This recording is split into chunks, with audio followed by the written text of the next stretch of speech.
अस्सलाम वालेकुम एवरीवन। उम्मीद करती हूँ कि आप सब लोग खैरियत से होंगे। तो आज हमारा बायो का 6 चैप्टर है बायो एनर्जेटिक्स, जिसका हमारे पास टॉपिक है ऑर्गेनाइजेशन ऑफ फोटोसिंथेटिक पिगमेंट्स या फोटो सिस्टम। यानी कि फोटोसिंथेटिक पिगमेंट्स को ऑर्गेनाइज करके हम उसे फोटो सिस्टम कहते हैं। अब आप लोगों को ये पता होना चाहिए कि फोटोसिंथेटिक पिगमेंट्स होते क्या हैं। फोटोसिंथेटिक पिगमेंट्स हमारे पास वो मादे होते हैं जो फोटो सिस्टम में मदद करते हैं, यानी कि वो मादे जो फोटो सिस्टम को हेल्प करते हैं, मतलब फोटोसिंथेसिस करने में हेल्प करते हैं, उनको हम फोटोसिंथेटिक पिगमेंट्स कहते हैं। और इनको हम इनको ऑर्गेनाइज करते हैं क्लस्टर की फॉर्म में, जो हमारे पास फोटो सिस्टम कहलाते हैं। तो फोटो सिस्टम हमारे पास क्या होते हैं हम वो पढ़ते हैं। For efficient absorption and utilisation of solar energy, वो कहता है सोलर एनर्जी की ऑब्जर्वेशन या यूटिलाइजेशन को में मदद करता है कौन, फोटो सिस्टम।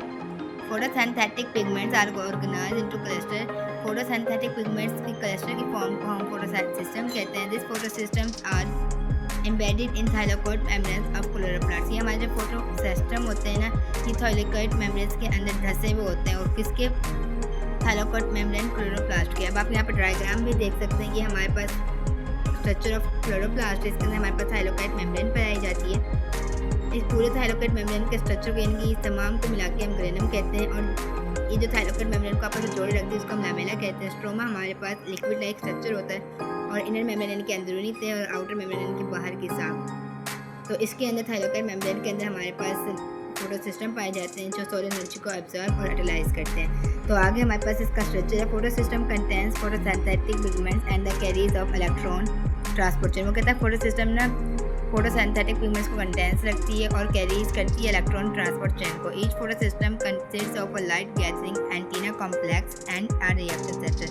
फोटो सिस्टम के दो बड़े पार्ट होते हैं, एंटीना कॉम्प्लेक्स और रिएक्शन सेंटर। तो सबसे पहले हम पढ़ेंगे एंटीना कॉम्प्लेक्स हमारे पास क्या होता है। Antenna complex has many pigments molecules which capture light energy and pass the excitation energy in the form of high energy electrons to the reaction center। वो कहता है एंटीना कॉम्प्लेक्स के पास बहुत सारे पिगमेंट्स मॉलिक्यूल्स होते हैं जो लाइट को कैप्चर करके पास करते हैं एक्साइटेशन एनर्जी में, किसकी फॉर्म में, हाई एनर्जी इलेक्ट्रॉन्स की फॉर्म में। यानी कि वो इलेक्ट्रॉन्स जो एनर्जी को ऑब्जॉर्व कर लेते हैं, कैप्चर करते हैं, तो वो हाई एनर्जी हो जाते हैं। और ये कहाँ पास करते हैं, रिएक्शन सेंटर को आगे ट्रांसफर करते हैं। रिएक्शन सेंटर के बारे में पढ़ते हैं। The reaction centre has one or more molecules of chlorophyll A. Reaction centre के पास ना एक या एक से ज़्यादा क्लोरोफाइल ए के मॉलिक्यूल्स पाए जाएंगे, विच पास द हाई एनर्जी इलेक्ट्रॉन्स, जो एंटीना कॉम्प्लेक्स के पास से आने वाले हाई एनर्जी इलेक्ट्रॉन्स को प्राइमरी इलेक्ट्रॉन एक्सेप्टर के पास ट्रांसफ़र कर देते हैं।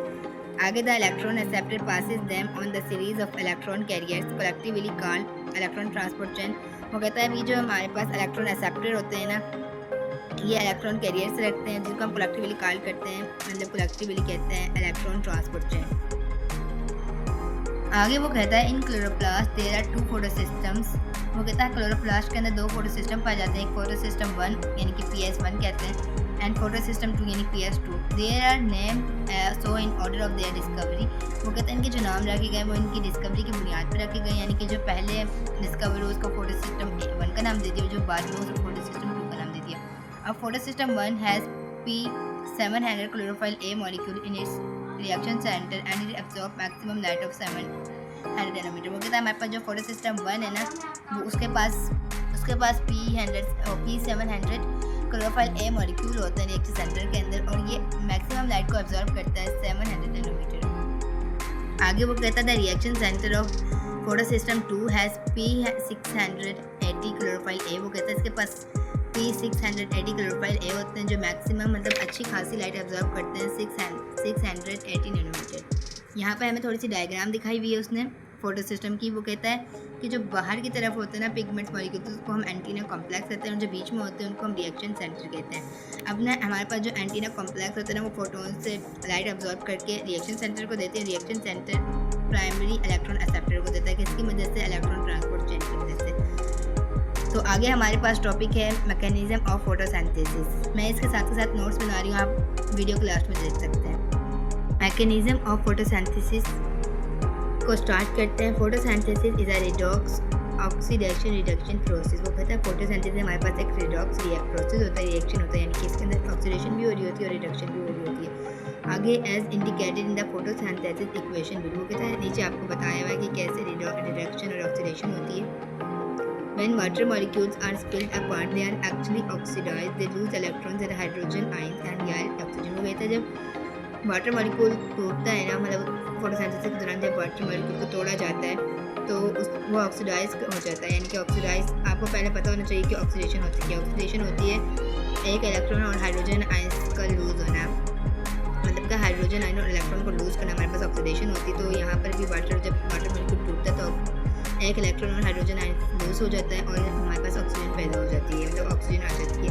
मीनवाइल जबकि carbon dioxide is reduce to sugar, जबकि कार्बन डाइऑक्साइड रिड्यूस होती है शुगर बनाने के लिए, electron and hydrogen ion are added to it. Reduction हमारे पास ऐसा प्रोसेस होता है जिसके अंदर हाइड्रोजन आयन या एक इलेक्ट्रॉन हमारे पास गेन हो रहा होता है, तो उसको हम रिडक्शन कहते हैं। तो यहाँ पर भी ऐड हो रहे हैं कि इन this way oxidation and reduction go hand in hand. तो फोटोसिंथेसिस के प्रोसेस में मैंने कहा था ये रिडक्स होती है, तो यानी कि यहाँ पे ऑक्सीडेशन भी हो रही होती है और रिडक्शन भी हो रही होती है हाथों के हाथ, यानी कि 4 एक साथ। अब देखिए यहाँ पे आपको बनाया हुआ है, उन्होंने कार्बन लिया है, वाटर लिया, लाइट की प्रेजेंस और क्लोरोफाइल में ग्लूकोज बनाया, ऑक्सीजन और वाटर। अब आप देखें तो ये ऑक्सीडेशन का प्रोसेस कैसे हो रहा है मैं आपको बताती हूँ। देखिए यहाँ पे हमने 12 मॉलिक्यूल लिए थे वाटर के, जब हम इसको तोड़ेंगे ना तो हमारे पास ऑक्सीजन के 12 मॉलिक्यूल यहाँ पर आ गए, 6 दूनी 12, और यहाँ पर जो इसके 12 मॉलिक्यूल थे वो रिडक्स होकर कार्बन डाइऑक्साइड के पास जाएगा। कार्बन डाइऑक्साइड के देखें यहाँ पे 6 कार्बन थे हमारे पास, 6 कार्बन, 6 दूनी 12, यहाँ पे 6 हमारे पास ऑक्सीजन आ गई हैं, और यहाँ पर हमारे पास जो 12 है ना, यहाँ पे हाइड्रोजन हमारे पास 12 आ गए। और बाकी जो हमारे पास बचे ना, देखो 12 दूनी तो 24 होते हैं ना, तो 6 दूनी 12 यहाँ पर आ गए और हाइड्रोजन 12 यहाँ पर, और एक ऑक्सीजन हमारे पास यहाँ पर आ गई है, 6 ऑक्सीजन यहाँ पर आ गई है, क्योंकि यहाँ पर भी देखें ना 6 दूनी 12 होती है, यानी कि 6 ऑक्सीजन यहाँ पर इस्तेमाल हो गई है और 6 यहाँ पर। तो ऐसे करके हमारे पास ऑक्सीडेशन और रिडक्शन का प्रोसेस हुआ है। आगे कहता है how it is not a single step. वो कहता है ये हमारे पास एक सिंगल स्टेप नहीं है, बल्कि हमारे पास ये एक कॉम्प्लेक्स मेटाबॉलिक प्रोसेस है। यहाँ पर सीरीज रिएक्शन चलते रहते हैं। आप देखिए तो यहाँ पर हमारे पास मैकेनिज्म में 2 रिएक्शन होते हैं, एक लाइट डिपेंडेंट और दूसरा लाइट इंडिपेंडेंट। लाइट डिपेंडेंट को हम लाइट रिएक्शन भी कहते हैं, और जबकि लाइट इंडिपेंडेंट को हम डार्क या कैल्विन साइकिल भी कहते हैं। Reaction take place in on the thylakoid membrane of the grana. वो कहता है हमारे पास जो लाइट डिपेंडेंट रिएक्शन यानी कि लाइट रिएक्शन होता है वो इन ग्राना में होता है, जबकि हमारे पास लाइट इंडिपेंडेंट जो रिएक्शन होता है वो इन स्ट्रोमा ऑफ क्लोरोप्लास्ट, यानी कि ये स्ट्रोमा में होते हैं क्लोरोप्लास्ट के। तो आप डायग्राम देख सकते हैं कि लाइट रिएक्शन जब लाइट को ऑब्जॉर्व करता है तो लाइट की प्रेजेंस पर हमारे पास वाटर मॉलिक्यूल टूटता है और हमारे पास ऑक्सीजन आ जाती है। और यहाँ पर जब कार्बन डाइऑक्साइड को हम ऑक्सीडाइज करते हैं और रिडक्स करते हैं शुगर बनाने के लिए, तो वो हाइड्रोजन आयन या इलेक्ट्रॉन को अपने पास गेन करता है, फिर ये होता है। फिर आगे वो कहता है कि जो ये NADP और ADP बनाता है ना, इसको यूज़ करते हुए लाइट इंडिपेंडेंट रिएक्शन ATP और NADPH को बना देता है। तो आगे चलते हैं लाइट डिपेंडेंट रिएक्शन की तरफ। लाइट डिपेंडेंट रिएक्शन को हम लाइट रिएक्शन भी कहते हैं। मैं आप लोगों को बार बार इसलिए बता रही हूँ ताकि आप लोगों को कभी सवाल आ जाए लाइट रिएक्शन, आप लोग के लाइट रिएक्शन तो है ही नहीं हमारी बुक में। लाइट डिपेंडेंट रिएक्शन को हम लाइट रिएक्शन भी कहते हैं। The key events in the light dependent reaction of photosynthesis. वो कहता है जो अहम पॉइंट्स हैं लाइट डिपेंडेंट वो 3 है। एक पहला जो है the absorption of light by photosynthetic pigments, light को ऑब्जॉर्व करना किसकी मदद से, फोटोसिंथेटिक पिगमेंट्स की मदद से। दूसरा the excitation of electron by that energy, मतलब इलेक्ट्रॉन्स को हाई एनर्जी लेवल बनाने वाला। 3 the formation of ATP and NADPH, किसका बनना, ATP और NADPH का बनना। उसके बाद the formation of ATP the most important step of light dependent reaction. वो कहता है ATP का बनना लाइट डिपेंडेंट रिएक्शन का बहुत अहम स्टेप है। It is called photophosphorylation. वो कहता है कि ATP का बनना हमारे पास क्या कहलाता है, फोटोफॉस्फोरिलेशन कहलाता है। This process is either non cyclic photophosphorylation और साइक्लिक फोटोफॉस्फोरिलेशन। तो यानी कि हमारे पास लाइट डिपेंडेंट रिएक्शन के 2 पाथवे होते हैं, कौन कौन से, एक नॉन साइक्लिक फोटोफॉस्फोराइलेशन और साइक्लिक फोटोफॉस्फोरिलेशन होता है। तो यहाँ पर हमें एक बॉक्स दे रखा है, during light dependent reactions light energy is absorbed and converted into chemical energy which is in the form of reducing and assembling powers i.e. NADPH and ATP। वो कहता है लाइट डिपेंडेंट रिएक्शन के दौरान light energy को absorb करते हैं, उसे convert कर देते हैं केमिकल एनर्जी में, क्या बनाने के लिए, NADPH और ATP को बनाने के लिए हम इसको रिड्यूस करते हैं। आगे लाइट इंडिपेंडेंट रिएक्शन, इंडिपेंडेंट की बात कर रहे हैं, use NADPH and ATP for the reduction carbon dioxide and thus store chemical energy in the form of CH bond energy. वो कहता है जो हम डिपेंडेंट रिएक्शन में बनाते हैं ना NADPH एंड ATP, वो इस्तेमाल होता है इंडिपेंडेंट रिएक्शन में, किसको रिड्यूस करने के लिए, कार्बन डाइऑक्साइड को, ताकि एनर्जी को हम स्टोर कर सकें CH बॉन्ड एनर्जी की फॉर्म में। तो आगे हम चलते हैं नॉन साइक्लिक फोटोफॉस्फोरिलेशन की तरफ। Non-cyclic phosphorylation. It is the usual way of the production of ATP. इसके अंदर हम ATP को प्रोड्यूस करते हैं ड्यूरिंग लाइट डिपेंडेंट रिएक्शंस। आगे कहता है इन नॉन साइक्लिक पाथवे बहुत फोटो सिस्टम कहता है नॉन साइक्लिक पाथवे में दोनों photo system 1 and photo system जो पार्टिसिपेट करते हैं और इलेक्ट्रॉन चेन भी इसके अंदर इन्वॉल्व होता है। तो इसके हमारे पास कुछ वे बताए हुए रास्ते बताए हुए पाथवे यानी कि वो करते हैं। पहला है observation of light by photosynthesis 2। Light को ऑब्जर्व करना इसकी मदद से फोटोसिंथेसिस 2 की मदद से व्हेन लाइट फॉल्स ऑन, जब लाइट हमारे पास फोटोसिंथेसिस 2 के ऊपर पड़ती है तो the energy level of chlorophyll molecules of its antenna centre rises. वो कहता है जो मॉलिक्यूल्स है हमारे पास एंटीना सेंटर क्लोरोफाइल का, उसकी जो एनर्जी होती है वो राइजेस यानी कि बढ़ना शुरू कर देती है, इंक्रीज करना शुरू कर देती है। 2 excited electrons move from them. 2 excited electrons का मतलब है हाई एनर्जी इलेक्ट्रॉन यानी कि 2 high electric electrons move them, वो मूव करना शुरू कर देते हैं इनके इर्द गिर्द and pass to different chlorophyll molecules और डिफरेंट क्लोरोफाइल मॉलिक्यूल्स को पास करते हैं। The excited electrons reach P680 chlorophyll present in the reaction centre.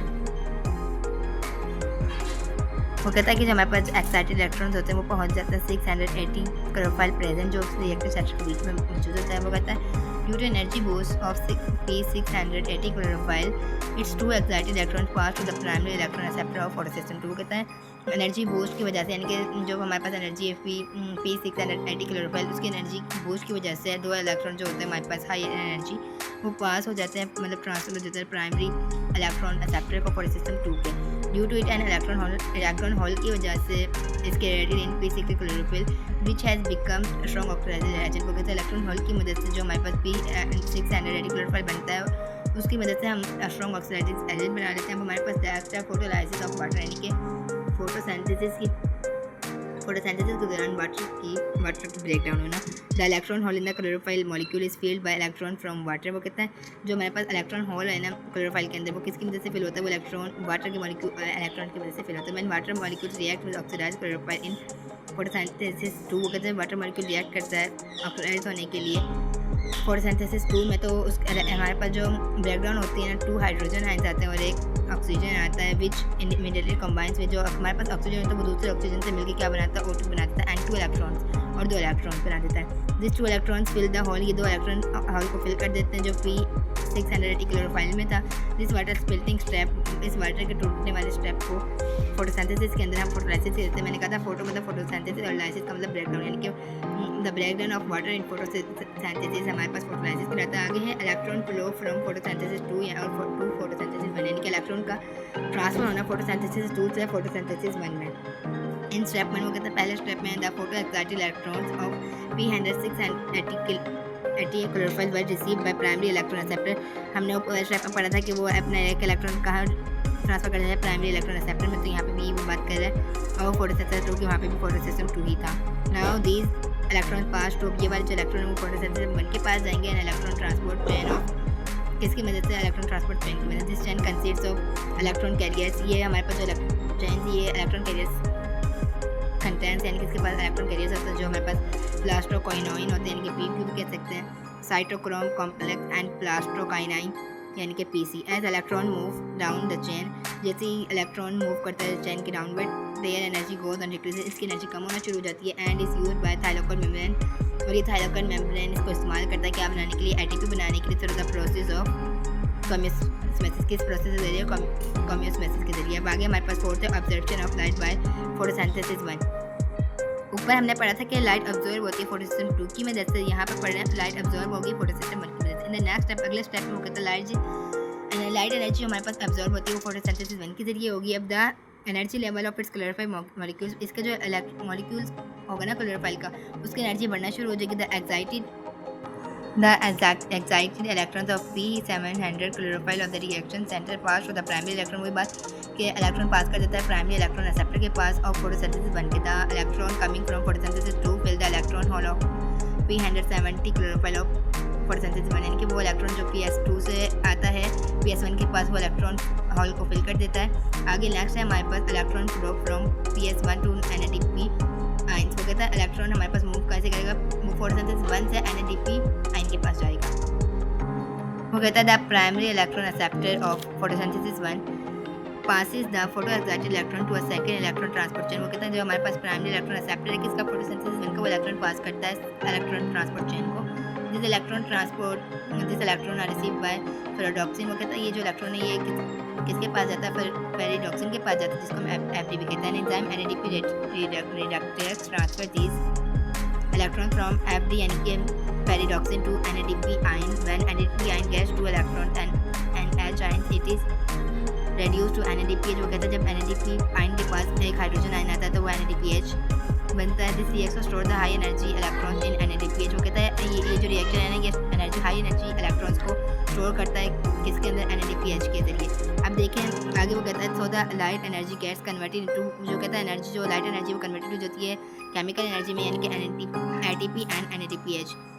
The zigzag paths taken by electrons through photosynthesis 2 and photosynthesis 2 and electron transport chain is called as Z scheme। हम non cyclic photophosphorylation को Z scheme भी कहते हैं, वो इसलिए क्योंकि इसके अंदर जो इलेक्ट्रॉन की मूवमेंट होती है ना वो सर्कुलर नहीं होती बल्कि जिगजैग होती है। अब आप देखें तो यहाँ से इलेक्ट्रॉन प्राइमरी के पास जाएगा, प्राइमरी से यहाँ पर आएगा फोटो सिस्टम के पास और फोटो सिस्टम 1 फिर प्राइमरी इलेक्ट्रॉन को करके यूएन के आप देखें तो ये जिगजैग की फॉर्म में कर रहा है move.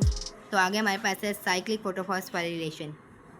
Under certain condition photo excited electrons of photo system 1 take an alternative path called cyclic electron flow. वो कहता है इन कंडीशन की बिना पर photo excited electron photo system का जो है वो एक अलग रास्ता इस्तेमाल करता है जिसको हम साइक्लिक इलेक्ट्रॉन फ्लो भी कहते हैं। दिस पाथ ये जो रास्ता है ये सिर्फ फोटोसिंथेसिस 1 इस्तेमाल करता है, फोटोसिंथेसिस 2 ये नहीं करता। This electron cycle back from, वो कहता है कि आपको जो मैंने डायग्राम से बताती कि फोटो सिस्टम 2 से इलेक्ट्रॉन प्राइमरी में जाते हैं, प्राइमरी से फोटो सिस्टम 1 से और फोटो सिस्टम 1 से प्राइमरी में और फिर प्राइमरी से आगे।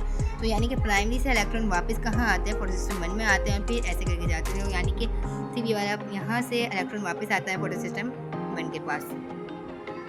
आगे कहता है देयर इज़ नो प्रोडक्शन, यहाँ ये कहता है आगे कि हमारे पास प्रोडक्शन नहीं हो रही थी एनएडीपीएच की और ना ही ऑक्सीजन रिलीज होती है। ये कब होता है जब हमारे पास, ये क्यों होता है, यानी कि ये जनरेट एटीपी बनाने के लिए होता है जब हमारे पास कैल्विन साइकिल बहुत ज़्यादा स्लो हो जाता है और एनएडीपीएच अकोमलेट्स और एनएडीपीएच नहीं बनाता क्लोरोप्लास्ट के अंदर। आगे है केमियोस्मोसिस आगे ड्यूरिंग लाइट डिपेंडेंट रिएक्शन में होता है। लाइट डिपेंडेंट रिएक्शन के दौरान जब इलेक्ट्रॉन ट्रांसफर होता है to the series of carriers of electron transport chain, जब इलेक्ट्रॉन ट्रांसपोर्ट चेन के पास it result in oxidation and reduction reaction. Oxidation और रिडक्शन रिएक्शन की ये वजह बनता है। इट यानी कि आगे कहता है a carrier is oxidise when it lose electron. Oxidise कब होता है जब अपना एक इलेक्ट्रॉन लूज कर देता है एंड नेक्स्ट रिड्यूस और दूसरा इलेक्ट्रॉन से ले लेता है व्हेन इट इलेक्ट्रॉन ले लेता है। आगे कहता है electron lose energy, electron energy को लूज कर देता है during carrier to carrier transport, एक कैरियर से दूसरी कैरियर तक ट्रांसफर होने में वो अपनी एनर्जी को लूज कर देता है। केमियोस्मोसिस हमारे पास एक ऐसा रिएक्शन होता है जिनके अंदर थाइरोकेट मेम्ब्रेन रिडॉक्स रिएक्शन कर रहा होता है, यानी कि ऑक्सीडेशन और रिडक्शन दोनों प्रोसेस कर रहा होता है। कौन, थाइरोकेट मेम्ब्रेन क्या बनाने के लिए, एटीपी बनाने के लिए। आगे how does chemiosmosis use the energy release from electron to synthesise ATP. वो हमें एक सवाल करता है कि केमियोस्मोसिस एनर्जी को कैसे यूज़ करता है जो रिलीज होती है इलेक्ट्रॉन से क्या सिंथेसाइज करने के लिए एटीपी को। तो actually this energy is spend for the active transport of H ions from the stroma of chloroplast to its inner compartment lumen. वो कहता है ये जो एनर्जी है असल में स्पेंड की जाती है active transport of hydrogen ions के लिए जो कहाँ से आती है, स्ट्रोमा ऑफ क्लोरोप्लास्ट से आती है। किसके लिए, इनर कंपार्टमेंट लुमेन के लिए। In this way hydrogen ions are deposit in the lumen. ये हमारे पास हाइड्रोजन आइन है हम इसको डिपोज करते हैं लुमेन के अंदर जो हमारे पास है इनर कंपार्टमेंट। दिस हाइड्रोजन आइन guarantee and in lumen has potential energy, इसके पास पोटेंशियल एनर्जी आ जाती है। आगे कहता था hydrogen ion diffuse back from lumen in stroma. ये हाइड्रोजन आइन हमारे पास डिफ्यूज हो जाता है लुमेन से स्ट्रोमा के अंदर from higher concentration in lumen to double concentration, के हायर से लोअर की तरफ जाता है। While diffusing they pass through a special protein. वो कहता है जब ये डिफ्यूज होता है तो ये एक स्पेशल प्रोटीन पास करता है किसको, मेम्ब्रेन, थाइरोकेट मेम्ब्रेन को। This protein is an enzyme, इस प्रोटीन एंजाइम को हम कहते हैं ATP synthase. This enzyme uses the energy aided from the flow of, ये एनर्जी पैदा करता है फ्लो के लिए हाइड्रोजन आइंस की to make the bound energy. क्या, कौन सी एनर्जी बनाने के लिए, ADP and inorganic phosphate Pi. So ADP is converted, तो वो क्या करता है एंजाइम हमें एनर्जी प्रोवाइड करता है हाइड्रोजन आइंस को कहाँ एडीपी तक पहुँचाने के लिए और इनऑर्गेनिक पीआई के लिए। तो एडीपी जो होता है वो कन्वर्टेड हो जाता है एटीपी में and is packed in it. तो आगे यहाँ पर हमारे पास the electron transport chains in mitochondria कहते हैं electron transport chain mitochondria and chloroplast के अंदर एटीपी को जनरेट करते हैं बाय द सेम मैकेनिज्म के रिएक्शन की मदद से केमियोस्मोसिस के जरिए। तो यहाँ पे हमें इसकी डायग्राम दिखाई हुई है। ये बहुत ज़्यादा आसान है, बस समझना है थोड़ा सा, आप लोग डायग्राम भी बनाना। आगे हमारे पास है लाइट इंडिपेंडेंट रिएक्शन, यानी कि इसको हम डार्क रिएक्शन भी कहते हैं, जो लाइट पर इंसार नहीं करती। Light independent reactions are the series of reaction which happen in the stroma of chloroplast. Light independent reaction stroma of chloroplast के अंदर होती है। This reactions use carbon from carbon dioxide. ये कार्बन को इस्तेमाल करती है कहाँ से? कार्बन डाइऑक्साइड को रिड्यूस करके एनर्जी फ्रॉम एटीपी, एटीपी को, and hydrogen ion from NADPH to construct energy rich sugar molecules. और हाइड्रोजन कहाँ से लेती है? NADPH से शुगर बनाने के लिए। these are also called dark reaction, हम इसको डार्क रिएक्शन कहते हैं। इसकी अहम वजह ये कि ये लाइट इंडिपेंडेंट रिएक्शन होता है। This reaction can occur in the absence as well as in the presence of light as long as ATP and NADPH are available। ये हमारे पास ना लाइट में नहीं होता कि एब्सेंस ऑफ लाइट, यानी कि लाइट की गैर मौजूदगी में होता है। किसको यूज़ करके होता है? ATP और NADPH को इस्तेमाल करके। The Calvin cycle is divided into, इसको हम कैल्विन साइकिल भी कहते हैं। डार्क रिएक्शन या लाइट इंडिपेंडेंट रिएक्शन को हम कैल्विन साइकिल भी कहते हैं। Details of dark reaction were discovered by, dark reaction जो हमें दिया था वो कैल्विन ने दिया था, इसी वजह से हम इसको कैल्विन साइकिल भी कहते हैं। And his colleagues at the University of California, that is why the dark reaction are also called Calvin cycle. Calvin was awarded, Calvin को एक नोबेल प्राइज दिया था 1961 में इसके काम की बिना पे। यहाँ पे एक process in the product of initial carbon fixation is a 3 carbon compound होता है। हमारे पास जो फैसले होते हैं ना, जैसे कार्बन फिक्सेशन, रिडक्शन और रीजनरेशन ऑफ RUBP, मतलब कि आगे ये जो कार्बन फिक्सेशन है इसके जो 3 इनिशियल प्रोडक्ट है हमारे पास कंपाउंड्स ऑफ कार्बन साइकिल, उसको हम C3 पाथवे भी कहते हैं, यानी कि हम डार्क रिएक्शन को C3 पाथवे भी कहते हैं कार्बन साइकिल को। पहला फैसला carbon fixation. Carbon fixation refers to the initial incorporation of carbon dioxide into organic material. वो कहते हैं कार्बन फिक्सेशन में हमारे पास कार्बन डाइऑक्साइड की इनकॉर्पोरेशन हो रही है किसमें? ऑर्गेनिक मटेरियल में। एन एंजाइम नॉन एज, एक एंजाइम जिसको हम राइबोज बाइफॉस्फेट कार्बोक्सिलाइज भी कहते हैं या रुबिस को भी कहते हैं। Probably the most abundant protein on earth, ये एक बहुत ज़्यादा इंपॉर्टेंट प्रोटीन है जो अर्थ में combine 3 molecules of carbon dioxide with 3 molecules of 5 carbon sugar name ribose biphosphate. ये कंबाइन हो जाती है कार्बन डाइऑक्साइड के 3 मॉलिक्यूल्स के साथ, क्या बनाने के लिए? राइबोज बाइफॉस्फेट बनाने के लिए। Result in the formation of 6 molecules of 3 carbon compounds का 3 फॉस्फोग्लाइसरिक एसिड, 3 PGA और 3 फॉस्फोरिलीसिलेट।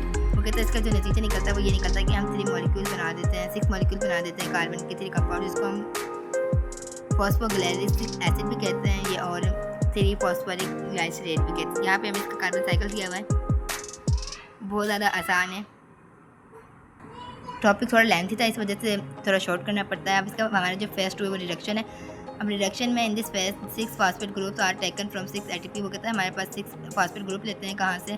6 ATP से लेते हैं। एडिड टू, इसके अंदर 3 मॉलिक्यूल PGA यानी कि फॉस्फोग्लाइसरिक एसिड को हम इसके अंदर ऐड करते हैं। In this way each PGF change into biphosphoglyceric acid, ये चेंज हो जाता है किसके अंदर? बाइफॉस्फोग्लाइसरिक एसिड के अंदर। Each 135 phosphoglyceric acid is then reduce to, अब हमारे पास जो बाइफॉस्फोग्लाइसरिक एसिड है वो रिड्यूस हो जाता है क्या बनाने के लिए? ग्लाइसरल एल्डिहाइड 3 फॉस्फेट ग्रुप बनाने के लिए, यानी कि G3P। NADPH provides hydrogen for this reaction, NADPH से ये हाइड्रोजन लेते हैं रिडक्शन करने के लिए। During this step phosphate groups are also डिएटेड from biphosphoglyceric acid. In this way 6 molecules of Gp3 are produce, out of which 1 molecule leave the cycle. वो कहता है 6 मॉलिक्यूल्स हैं वो जो 3G3P के अंदर प्रोड्यूस होते हैं, वो एक मॉलिक्यूल में से छोड़ देता है साइकिल को। इट कंबाइंस विद अनदर, वो दूसरे G3P के साथ मिलकर ग्लूकोज बनाता है, विच में भी दैन कन्वर्टेड इनटू वो अदर कार्बोहाइड्रेट्स, वो ग्लूकोज बनाते हैं। ग्लूकोज हमारे पास कार्बोहाइड्रेट्स है। तो यहाँ पर हमारे पास 3 फेज है regeneration of RUBP through a series of reaction. 5 molecules of G3P are converted into 3 molecules of ribose phosphate. वो कहता है हमारे पास जो 5 मॉलिक्यूल्स है G3P के वो 3 कन्वर्ट हो जाते हैं किसके अंदर? राइबोज फॉस्फेट के अंदर। 1 phosphate group is added to each RUP to make 3 molecules of RUBP। वो कहता है एक फॉस्फेट ग्रुप जो है ना वो अटैच होता है RUP के साथ, क्या बनाने के लिए? RUBP बाय यूजिंग 3 ATP को इस्तेमाल करता है लाइट रिएक्शन के अंदर। This RUBP receive carbon dioxide again, वो दोबारा कार्बन डाइऑक्साइड को अगेन रिसीव करते हैं, हासिल करता है। In the cycle continue, cycle दोबारा ही ऐसे चलता रहता है। तो ये था हमारा आज का टॉपिक। उम्मीद करती हूँ कि आप लोगों को समझ में आ गया होगा। अब चलते हैं नोट्स की तरफ। हमारा टॉपिक स्टार्ट था ऑर्गेनाइजेशन ऑफ फोटोसिंथेटिक पिगमेंट से।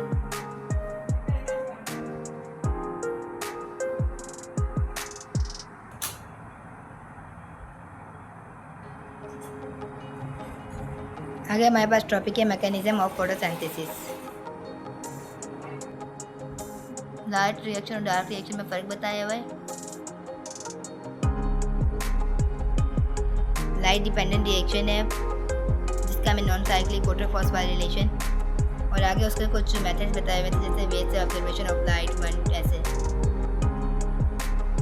तीसरा था हमारे पास electron flow from photosynthesis 2 to photosynthesis 1।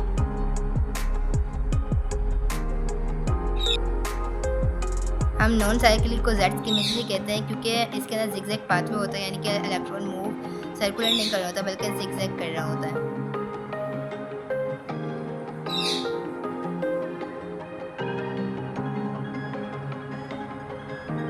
Cyclic है, उसके बाद केमियोस्मोसिस है।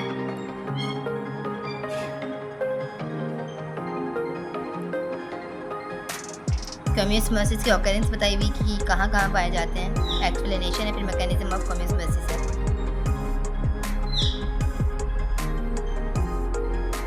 यहाँ पे मैंने इसकी डायग्राम बनाने की कोशिश की है, आप लोग भी बना सकते हैं। आगे था हमारे पास लाइट इंडिपेंडेंट रिएक्शन।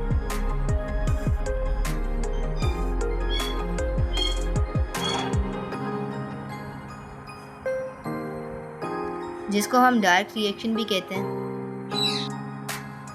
ये बस जल्दी भी बन गया था साइक्लिक ऐसा, लेकिन आप लोगों ने कोशिश करनी है कि आप लोगों से सही बने।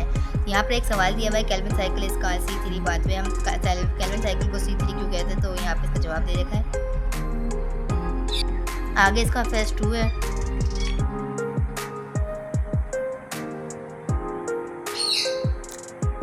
एंड लास्ट हमारे पास इसका फेज 3 है। तो उम्मीद करती हूँ कि आप लोगों को आज का टॉपिक समझ में आ गया होगा। अगर फिर भी कुछ रह जाए तो आप लोग मुझसे कमेंट्स करके पूछ सकते हैं। ओके, फिर मिलेंगे नेक्स्ट टॉपिक के साथ। अल्लाह हाफ़िज़।